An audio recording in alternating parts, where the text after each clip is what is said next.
Buen día a todos y todas, queridos estudiantes. Vamos a hablar sobre el barroco. Imaginen una cebolla. Notarán que como primera categoría es que está hecha en capas.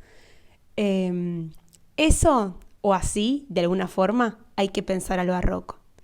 El barroco es un género que se caracteriza por la voluptuosidad, por el hiperbolismo, que es la exageración, por la multiplicidad de capas y de recursos.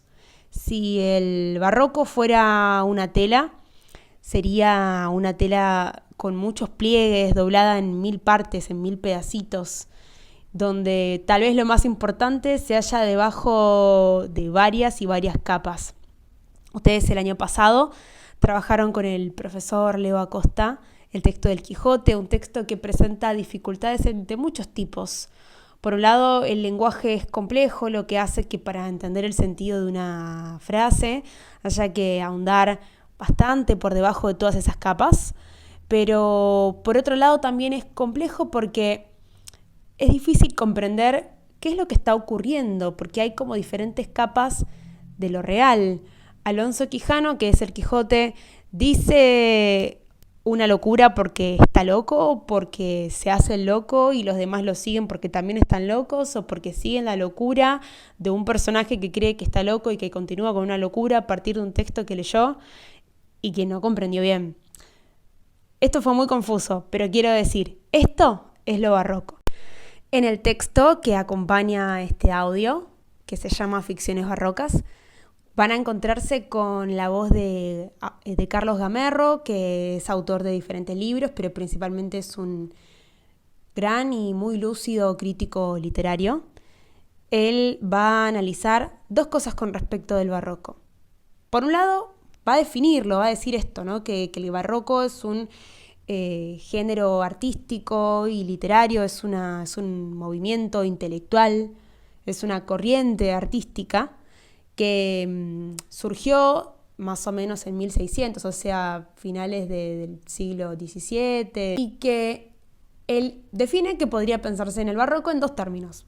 En primer lugar, la escritura barroca, que es cuando la complejidad se encuentra en el nivel de las palabras, pero por otro lado tenemos las ficciones barrocas, cuando la complejidad se encuentra en el nivel de los personajes y de la construcción de la historia.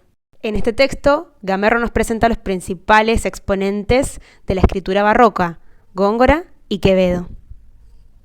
El primero de los dos, Góngora, para mí es el más difícil porque su escritura, que pertenece a la corriente del culteranismo, se caracteriza por realmente ser muy complicado y muy rebuscado para decir algo que tal vez sea sencillo, como tal vez se pueda vislumbrar en este poema, que se llama Soledad Segunda, en el que está hablando sobre un río que llega hasta el mar. Pero fíjense la dificultad que emplea para poder llegar a ese lugar, la cantidad de metáforas. Quevedo, que es el segundo exponente, es el conceptismo que se configura a partir de la reformulación de una idea que se va desarrollando hasta perder como cierto sentido, porque lo que se privilegia es el juego de palabras y la resignificación y la cadena de significados que se va construyendo en el camino. Pero ahora lo que me quiero centrar es en las ficciones barrocas. Los textos de Cortázar que nosotros leímos estas últimas clases pueden pensarse claramente como ficciones barrocas. Una ficción barroca es un texto que, repetimos, se construye a partir de pensar una complejidad o una especie, se erigen en una especie de construcción compleja en la que los personajes y la trama no son sencillas de interpretar. No es sencillo de interpretar cuál es el sentido, cuál es la esencia de los personajes, cuál es el motivo de sus acciones, por qué actúan como actúan. Pero por otro lado también es difícil en otros textos comprender la ficción. Creo que esto quedó muy claro las personas que hayan leído, Cefalea, Bestiario, Circe. Hay un momento en el que el relato realmente se pierde, uno no sabe bien qué es lo que está leyendo, a dónde quiere llegar el relato. si el personaje dijo o no dijo, si está de un lado o está del otro. Porque si hay una autora que podemos pensar como barroca en este sentido, principalmente en la construcción de los argumentos complejos y en capas, y de personajes que tienen muchas capas de sentido, es Silvina Ocampo. Escribió una serie de textos a lo largo de su vida realmente inclasificables. Yo hoy les voy a dejar el relato La Soga, que es muy corto. Van a leerlo y se van a encontrar con la historia de Antoñito López, que es un niño que va a jugar con una soga. Y la consigna a partir del cuento es la siguiente. Ustedes van a elegir una frase del texto, la que quieran. La consigna a partir del texto es la siguiente.